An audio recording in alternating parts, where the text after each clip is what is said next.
Parliament में आज सदर जमहूरिया के खिताब पर शुक्रिया की तहरीक पर बहस होगी शुरू। राज्यसभा में बीजेपी के रुकन पार्लियामेंट डॉक्टर के लक्ष्मण बहस शुरू करने के लिए तजवीज करेंगे पेश, जबकि लोकसभा में चंद्र प्रकाश जोशी ऐवान में बहस के लिए पेश करेंगे तजवीज।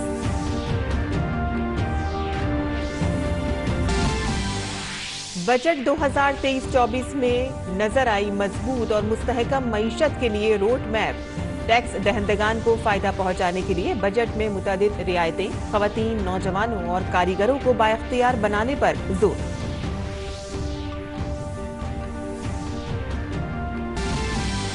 वजीर खजाना निर्मला सीतारमण ने कहा कि बजट में रोजगार के मौके और कारोबार को फरोग देने के लिए हुकूमत कर रही है मुतअद्दिद इक़दामात। डीडी न्यूज के साथ खुसूसी बातचीत में निर्मला सीतारमण ने रोजगार के मौके पैदा करने की, हौसला अफजाई करने और हुनरमंदी को फरोग देने की कही बात।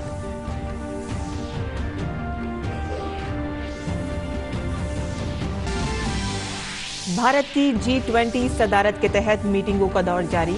चेन्नई में जारी भारत की G20 की सदारत में एजुकेशन वर्किंग ग्रुप की मीटिंग का आज आखिरी दिन, जबकि गुवाहाटी में G20 पायदार मालियाती वर्किंग ग्रुप की मीटिंग हो रही है शुरू। जोधपुर में भी G20 एम्प्लॉयमेंट वर्किंग ग्रुप की मीटिंग का भी होगा आगाज। खवातीन की सह फरीकी सीरीज के फाइनल में आज भारत और मेजबान जनूबी अफ्रीका की टीमें होंगी आमने सामने। खवातीन की T20 आलमी कप से पहले भारतीय टीम की सीरीज पर कब्जा जमाने पर होगी नजर।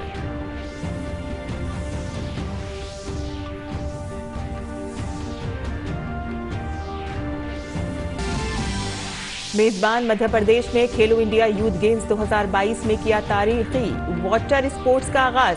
साथ ही मध्य प्रदेश के कियांकिंग और कीनियोंग में सभी 4 गोल्ड मेडल अपने नाम किए, जबकि टेबल टेनिस में महाराष्ट्र है सरे-फहरिस्त।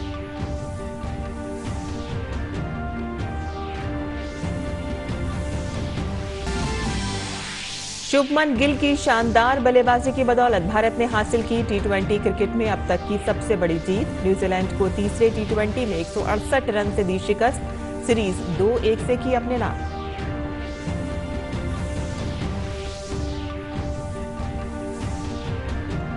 आदाब नाज़रीन, खबरनामे में आपका इस्तकबाल है। मैं हूं साइमा खान। अब खबरें तफसील से।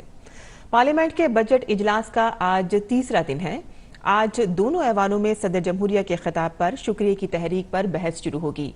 ऐवान ज़ेरी में चंद्र प्रकाश जोशी बहस पर तजवीज पेश करेंगे, तो वहीं राज्यसभा में बीजेपी के मेंबर पार्लियामेंट डॉक्टर के लक्ष्मण बहस शुरू करने के लिए तजवीज पेश करेंगे।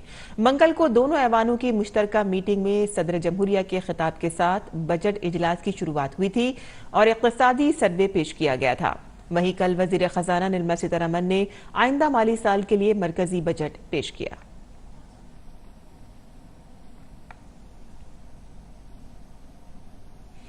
वजीर खजाना निर्मला सीतारमण का डिजिटल बजट अमृतकाल के लिए एक विजन पेश करता है, जो एक मजबूत और जामे मईशत के लिए एक ब्लूप्रिंट है। वजीर खजाना ने सप्तऋषि के जरिए अपनी हुकूमत की तरजीहात को वाज़ेह किया।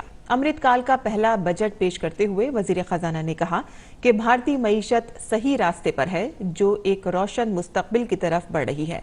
उन्होंने कहा कि बैनुल-अक़वामी इक़्तिसादी सुस्त रवी के बावजूद इक़्तिसादी तरक्की की शरह 7% पर बरकरार रही। बजट 2023-24 में मजबूत और जामे मईशत के लिए रोड मैप, खवातीन, नौजवानों और कारीगरों को बाइख्तियार बनाने पर जोर दिया गया है। बजट में तनख्वाहदारों को बड़ी राहत दी गई है। टैक्स दहंदगान को फायदा पहुंचाने के लिए टैक्स में बहुत सी रियायतें दी गई हैं। इनकम टैक्स छूट का दायरा 5 लाख से बढ़ाकर 7 लाख कर दिया गया है। वजीर खजाना निर्मला सीतारमण ने कहा कि 7 लाख तक की आमदनी पर कोई टैक्स नहीं लगेगा। सीतारमण ने कहा कि कोरोना वबा के दौरान हमने इस बात को यकीनी बनाया कि कोई भी शख्स भूखा ना सोए। प्रधानमंत्री गरीब कल्याण योजना के जरिए 80 करोड़ से ज्यादा लोगों को 28 महीनों तक मुफ्त अनाज फराहम किया गया। मरकजी हुकूमत इस स्कीम के तहत 2 लाख करोड़ रुपए का खर्च बर्दाश्त कर रही है। अंत्योदय स्कीम के तहत गरीबों को मुफ्त अनाज की फरहमी में 1 साल की तौसी की गई। वजीर खजाना ने कहा कि 2014 से हुकूमत की कोशिशों ने तमाम शहरियों के लिए बेहतर मयार जिंदगी और बावकार जिंदगी को यकीनी बनाया है। इस बजट में अमृतकाल में इंडिया एट 75 से इंडिया एट 100 में आइंदा 25 सालों में मईशत को सिमत देने का विजन पेश किया गया है।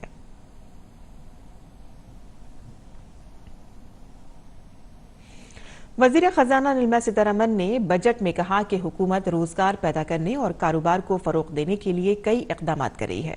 डीडी न्यूज के साथ एक खुसूसी बातचीत में निर्मला सीतारमण ने रोजगार के मौक़ों के पैदा करने और हुनरमंदी को फरोग देने के बारे में बात की।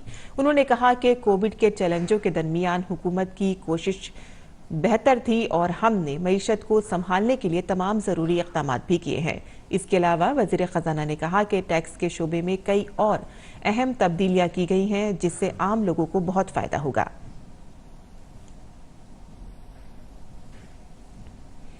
वज़ीर ख़जाना निर्मला सीतारमण ने चीन के हवाले से डीडी न्यूज से खुसूसी बातचीत में कहा कि भारत आइंदा 5 बरस में मजीद खुद कफील हो जाएगा।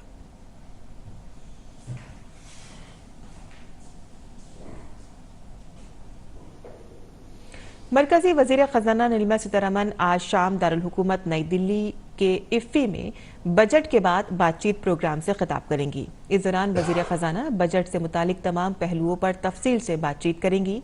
ये बात काबिल जिक्र है कि गुज़िश्ता रोज पेश किए गए आम बजट को सनत और तिजारत से मुतालिक तमाम तंजीमों ने तरक्की पर मबनी करार दिया था।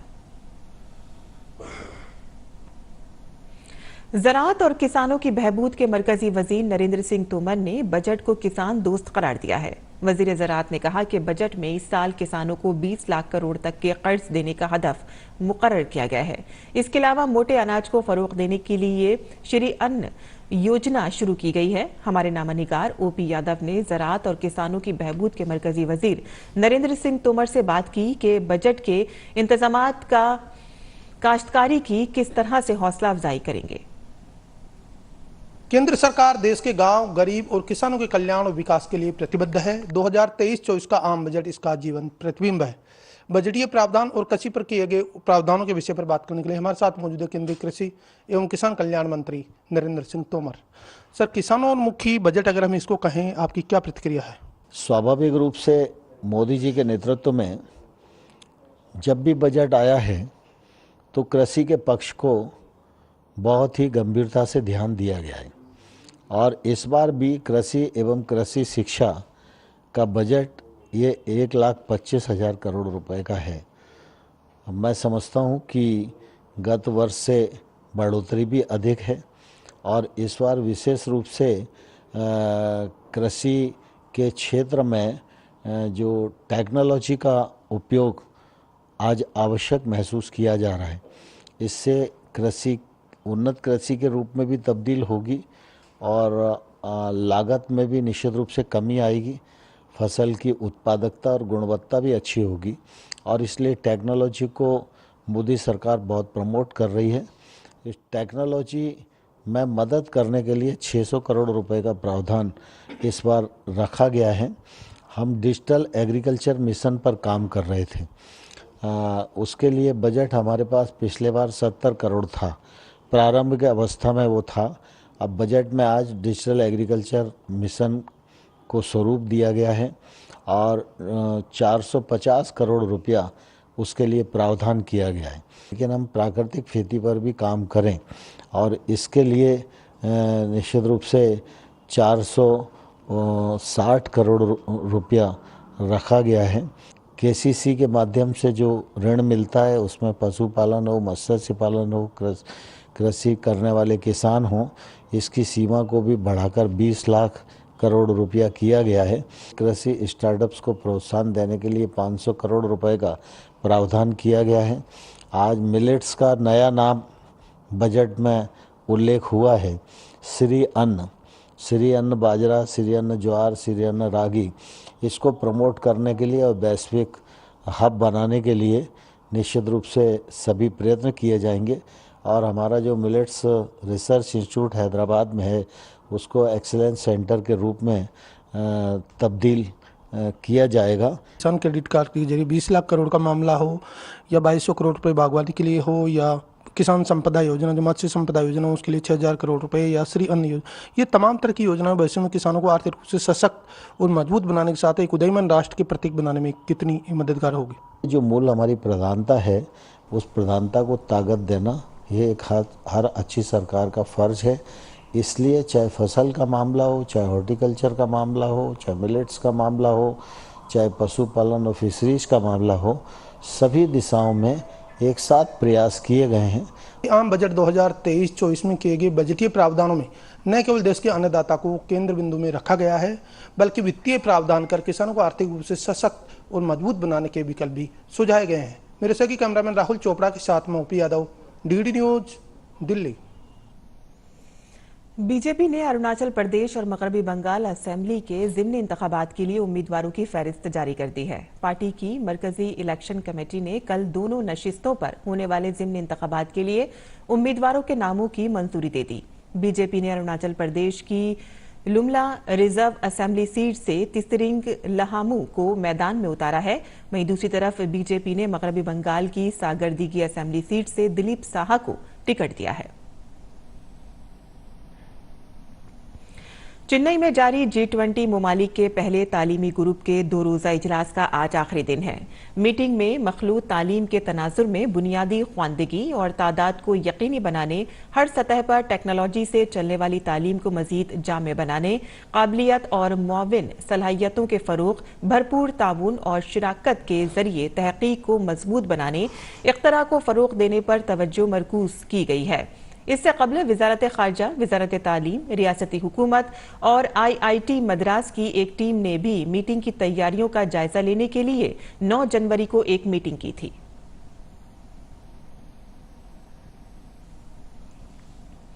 भारत की सदारत में G20 के तवील मुद्दती मालियाती वर्किंग ग्रुप की मीटिंग आज से गुवाहाटी में शुरू होगी। इस 2 रोजा इजलास में G20 के रुकन ममालिक और मुख्तलिफ बैनुल-अक़वामी तंजीमों के 94 नुमाइंदे शिरकत करेंगे। तवील मुद्दती मालियाती वर्किंग ग्रुप G20 के तहत एक अहम शोबा है। इसका मकसद आलमी नमू और इस्तेहकाम के लिए तवील मुद्दती मालियात फराहम करना और ज्यादा सरसब्ज, लचकदार और सब की शमूलियत पर मबनी मुआशरा और मईशतों को फरोग देना है। ग्रुप पर तवील मुद्दती मालियात के लिए इदारा जाती और मार्केट की रुकावटों की निशानदही करने की जिम्मेदारी है। गुवाहाटी में 7 और 8 फरवरी को यूथ T20 इब्तदाई मीटिंग भी होगी, जिसमें 250 मंदोबीन शिरकत करेंगे। आसाम के मुख्तलिफ तालीमी इदारों के 400 तलबा भी इजलास में शिरकत करेंगे।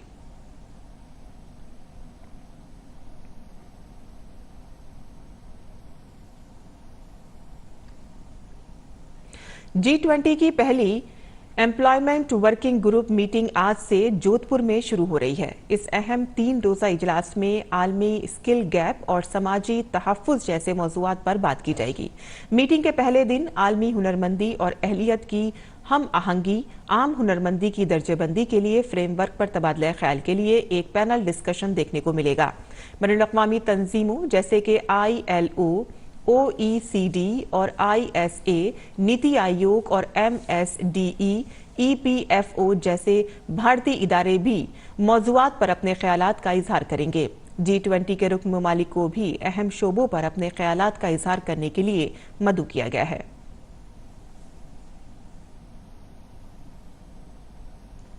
अडानी इंटरप्राइज ने अपना follow on public offer FPO वापस लेने का फैसला किया है। अडानी ग्रुप के एक प्रेस रिलीज जारी करके कहा है कि जिसमें अडानी इंटरप्राइज के 20,000 करोड़ के FPO को वापस लेने की बात कही गई है। इसके साथ ही ये भी कहा गया है कि FPO में सरमायाकारों को उनकी सरमायाकारी की रकम बर वक्त वापस कर दी जाएगी। अहम बात यह है कि 27 जनवरी को अडानी इंटरप्राइज ने 20,000 करोड़ रुपए इकट्ठा करने के लिए एक FPO जारी किया था, लेकिन कंपनी ने हिंडनबर्ग रिपोर्ट मंजरियाम पर आने के बाद तनाज़े के दरमियान अपना FPO मंसूख कर दिया।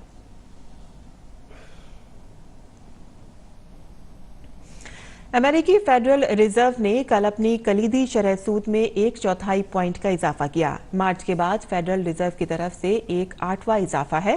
फेडरल रिजर्व के इस फैसले के बाद अब शरह सूद 4.50 से बढ़कर 4.75 पॉइंट हो गई है। ताहम फेड ने इस दौरान ये इशारा भी दिया है कि कम इफराती ज़र की वजह से इसकी शरह मज़ीद बढ़ सकती है। फेड ने इससे पहले भी इसमें बड़ा इजाफा किया था, हालांकि ये इजाफा पिछले इजाफे से कम है।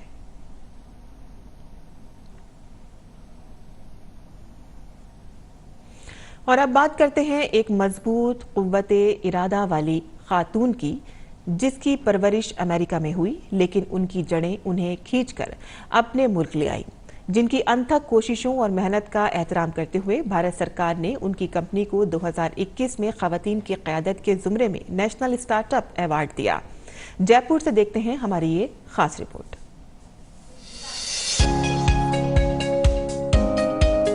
टिफ्ट्स यूनिवर्सिटी न्यूयॉर्क से इंटरनेशनल अफेयर में ग्रेजुएट अजीता शाह अपनी राजस्थान की खवातीन के लिए कुछ करने का जुनून रखती हैं। उनके जरिए शुरू किया गया frontier markets consulting private limited एक ज़ैली कॉमर्स प्लेटफॉर्म है जो दही सारिफीन को क्यूरेटेड मसनूआत के मुतनव्वे पोर्टफोलियो से जोड़ता है। इसका मकसद दही सारिफीन को खवातीन सेल्स फोर्स के जरिए चलाए जा रहे सरल जीवन सहेली ग्रुप के दुकान का तजर्बा फराहम करना है। जब मैं 20 साल की थी, कॉलेज से ग्रेजुएट करके मैं सीधा जब इंडिया आई तो मैंने माइक्रो फाइनेंस में काम करना शुरू करा और वहाँ से मेरी ज़िंदगी बदल गई, क्योंकि पहली बार मुझे गांव की उनका जो पोटेंशियल है, वो गांव के जो लोग हैं, उनके जो सपने हैं, उनके जो तकलीफ़ें हैं, उनके जो चैलेंजेस हैं, वो सब मुझे एक अलग तरीके से समझने को मिला। जो आपके किसान परिवार है उनमें गर्व बहुत है, भरोसा बहुत है और सपने बहुत है, बस उनको मौका नहीं मिलता। आज FMC के जरिए 2200 से ज्यादा दही खवातीन न सिर्फ अपनी घरेलू आमदनी में हिस्सा डाल रही हैं, बल्कि ऑनलाइन शॉपिंग के जरिए हर गांव में अपनी शिनाख्त बना रही हैं और ऑनलाइन शॉपिंग के जरिए रोजमर्रा की घरेलू अशिया फराहम कर रही हैं। इस तरह से न सिर्फ उनका एतमाद बढ़ रहा है, बल्कि वो अपने मोबाइल फोन के जरिए मुल्क में डिजिटल इकोनॉमी में भी अपना ताउन दे रही हैं। 3 गांव से शुरू करा था काम, आज 4000 गांव में है। एक एंटरप्रेन्योर मैं थी पहली सहेली और आज हम 22000 सहेलियां हैं। तो नंबर्स काफ़ी बड़े हैं बिजनेस के हिसाब से भी और हमारे रीच के हिसाब से भी। हमारे हस्बैंड अकेले थे जो कमाया करते थे और उसके साथ अब मैं कंधे के साथ कंधा मिला के चलने लग गई हूँ, यानी कि आमदनी में कुछ साथ में जुड़ गया है। जहाँ सरल सहेली ग्रुप फील्ड में कंपनी की बागदौड़ संभालता है, तो वहीं जयपुर का ये कॉल सेंटर दोस्तों और सारिफीन से मुसलसल राब्ता करके उनके मसाइल हल करता है। खास बात यह है कि इस कॉल सेंटर में काम करने वाले ये नौजवान करीबी जयपुर के रहने वाले हैं। अजीता के घर वाले अजीता की इस कामयाबी पर बहुत फख्र महसूस करते हैं। We never thought that our American-born daughter, who led a luxurious life in the USA, would leave everything and go to Indian villages in the scorching sun, door to door, to serve our nation. She did not care about the hardships she faced and instead focused on the betterment of women. The girl who from her childhood wanted to do something different for humanity has finally succeeded. अगले 5 सालों में अजीता का इरादा राजस्थान और उत्तर प्रदेश के बाद दूसरी रियासतों में अपनी पकड़ बनाकर सारिफीन और दोस्तों का नया रिकॉर्ड कायम करना है। आज अगर हम 2 स्टेट्स में हैं, 5 साल में हम चाहते हैं कि हम 15 से 20 स्टेट्स में हों। हम चाहते हैं कि हम 10 करोड़ के ऊपर लोग को ना एक महिला को एक अपॉर्चुनिटी मिले और उससे 100 करोड़ से ऊपर के लोग की ना एक सरल जीवन बनाने की कोशिश करें। इस पहल के जरिए अजीता दही खवातीन को एक नई शिनाख्त दे रही हैं और उन्हें खुद इन्हिसार बनाने में मदद दे रही हैं और दूसरी तरफ उनकी माशी हालत को बेहतर बनाने में भी मदद कर रही हैं। सवाल सिर्फ ईज ऑफ लिविंग को बढ़ावा देना नहीं है गाँव के अंदर, बल्कि जैसे कि कहते हैं कि असली भारत गांव में बसता है और यहां रखी जा रही है न्यू इंडिया की नींव। कैमरामैन आनंद और कश्यप के साथ मैं विशाल बरिस्टो, डीडी न्यूज़ जयपुर। और कौमी सलामती के मुशीर अजीत डोभाल ने अपने दौरे अमेरिका के दौरान अमेरिकी वजीर ख़ारजा एंटनी ब्लिंकन से मुलाकात की। अमेरिकी वजीर ख़ारजा ने ट्वीट किया कि उन्होंने दोनों ममालिक के दरमियान स्ट्रैटेजिक शराकतदारी पर तबादला ख्याल किया और ये कि अमेरिका आलमी चैलेंजों से निपटने के लिए भारत के साथ ताउन को बढ़ा रहा है। मजीद बैनुल-अक़वामी खबरों में रूस और यूक्रेन के दरमियान तनाज़ा हर गुजरते दिन के साथ मजीद शदीद होता जा रहा है। यूक्रेन के सदर व्लादिमीर ज़ेलेंस्की ने कहा कि मशरक़ी यूक्रेन में महाज पर सूरत हाल मजीद सख्त होती जा रही है, क्योंकि रूसी अफवाज खित्ते में मजीद जारी हो रही है। यूक्रेन के सदर ने यह भी कहा है कि वो बदउनवानी से लड़ने के लिए जो भी तब्दीलियां जरूरी हैं करेंगे। ज़ेलेंस्की ने वजारत दिफा के ईमानदार होने की जरूरत पर भी जोर दिया। म्यांमार में कौमी दिफा और सलामती कौंसिल NDSC ने वहां इंतखाबात में ताखीर के लिए हंगामी सूरत हाल में तोसी करने का फैसला किया है। फौजी हुकूमत के सरबराह मिन आंग हेलिंग ने कौंसिल के अरकान को एक रिपोर्ट पेश की जिसमें 2 साल की फौजी हुकूमत की अक्कासी की गई। हेलिंग ने 2020 के आम इंतखाबात में पोलिंग में धोखाधड़ी के इल्जामात का हवाला देते हुए तख्ता पलट के जवाब को दोहराया। इन इंतखाबात में national league for democracy NLD ने भारी अक्सरियत से कामयाबी हासिल की थी। फौजी हुक्मरानी वाले म्यांमार ने 2021 में 1 साल के लिए हंगामी हालात का ऐलान किया था और इसके बाद इसमें 2 मरतबा 6 माह की तोसी की गई है।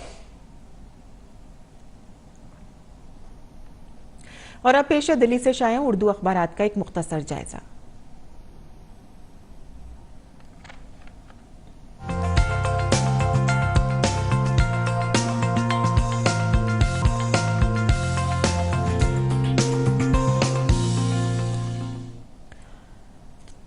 दिल्ली से शाया होने वाले तमाम अखबारात में कल पेश हुए बजट की ही खबर शाया हुई है।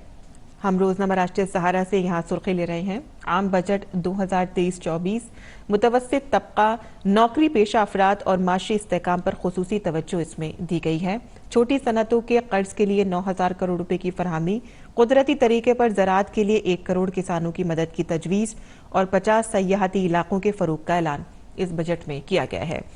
इसके अलावा इस दूसरी सुर्खी इसमें शाया हुई है वो भी बजट के बाद के हवाले से ही है, जिसमें सेंसेक्स में 1100 पॉइंट से ज्यादा की छलांग देखने को मिली। बजट पेश होते ही सरमायाकारों की पुरजोश खरीदारी देखी गई। इसके अलावा आलमी सफ़े पर जो यहाँ खबर शाया हुई है, म्यांमार की बाकी हुकूमत के हवाले से 6 अफराद और 3 तंजीमों पर पाबंदी लगा दी गई है। बगावत के बाद से 80 अफराद और 30 इदारों पर पाबंदी आयद कर चुके हैं जॉन कर्बी। आगे बढ़ते हैं जहां और रोज़नामा इनकलाब की सुर्खियों पर भी नज़र डाल लेते हैं। यहाँ भी बजट के हवाले से काफ़ी खबरें शाया हुई हैं और वहीं वज़ीर-ए-आज़म नरेंद्र मोदी का बयान इसमें शाया किया गया है, जिन्होंने कहा है कि अमृत काल का पहला बजट तरक्की याफ्ता हिंदुस्तान के आज़म को पूरा करेगा। इसके बाद जो खबर इसमें शाया हुई है, दिल्ली के मेयर और डिप्टी मेयर का इंतखाब अब 6 फरवरी को होगा। वहीं रोज़नामा इनकलाब के आलमी सफ़े से जो हमने खबर ली है बांग्लादेश से है। यहाँ बांग्लादेश में मुल्क मुखालिफ खबरें शाया करने के इल्ज़ाम में 191 न्यूज़ वेबसाइट्स ब्लॉक कर दी गई हैं। खेल के सफ़े से जो हमने खबर ली है क्रिकेट से, जहां शानदार जीत के साथ टीम इंडिया का सीरीज पर कब्जा। शुभमन ने 126 रन की तूफानी इनिंग्स खेली और पांड्या की क़यादत में गेंदबाजों की उम्दा कारकर्दगी यहां पर देखने को मिली। न्यूजीलैंड के खिलाफ शानदार जीत भारतीय टीम ने दर्ज की है। यहां शानदार जीत दर्ज की है।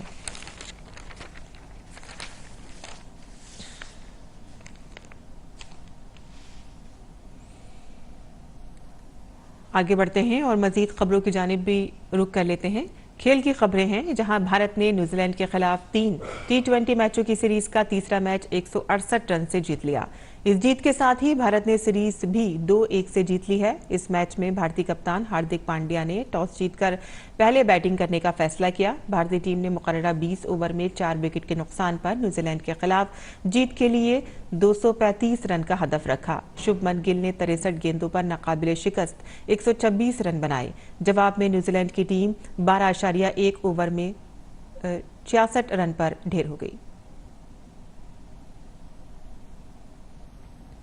मध्य प्रदेश में जारी खेलो इंडिया यूथ गेम्स 2022 के तीसरे दिन मुख्तलिफ मुकाबलों में खिलाड़ियों के दरमियान सख्त मुकाबला देखने को मिला। मेजबान मध्य प्रदेश के नितिन वर्मा ने पहली बार खेलो इंडिया यूथ गेम्स में हिस्सा लिया और वाटर स्पोर्ट्स में गोल्ड मेडल जीतकर मध्य प्रदेश का खाता खुला।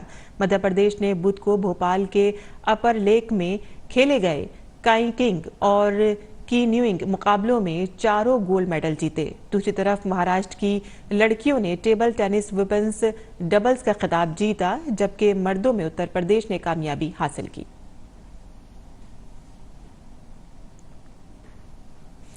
खवातीन की सैफ अरीक़ी सीरीज के फाइनल में आज भारत और मेजबान जनूबी अफ्रीका मध्य मुकाबिल होंगे। ये मैच ईस्ट लंदन के बफेलो पार्क में भारतीय वक्त के मुताबिक शाम 6:30 बजे खेला जाएगा। भारत इस सीरीज में वेस्ट इंडीज को शिकस्त देकर फाइनल में दाखिल हो चुका है। भारतीय टीम ने अब तक खेले गए मैचों में शानदार कारकर्दगी का मुजाहरा किया है। हरमनप्रीत कौर की क़यादत वाली टीम ने 4 में से 3 मैच जीते हैं, जबकि जनूबी अफ्रीका के खिलाफ एक मैच बारिश की वजह से मंसूख कर दिया गया था। खवातीन के T20 वर्ल्ड कप से पहले खेली जा रही सीरीज भारतीय टीम के लिए अहम है। भारतीय टीम की कोशिशें होंगी कि आज खेले जाने वाले इस मैच को जीतकर सीरीज अपने नाम करे। और अब जान लेते हैं मुल्क भर के मौसम का मिजाज।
और अब वक्त हो चला है आपसे अलविदा कहने का, लेकिन जाने से पहले आइए आपको दिखाते हैं चाइना मीडिया ग्रुप की तरफ से जारी होने वाली मुजव्वज़ा 2023 लालटेन फेस्टिवल गाला की प्रमोशनल वीडियो। लालटेन फेस्टिवल या बहार लालटेन फेस्टिवल चीन में एक त्यौहार है जो कमरी चीनी कैलेंडर में पहले महीने की 15वीं तारीख को मनाया जाता है। और इसी के साथ ही हमें दें इजाजत। आदाब।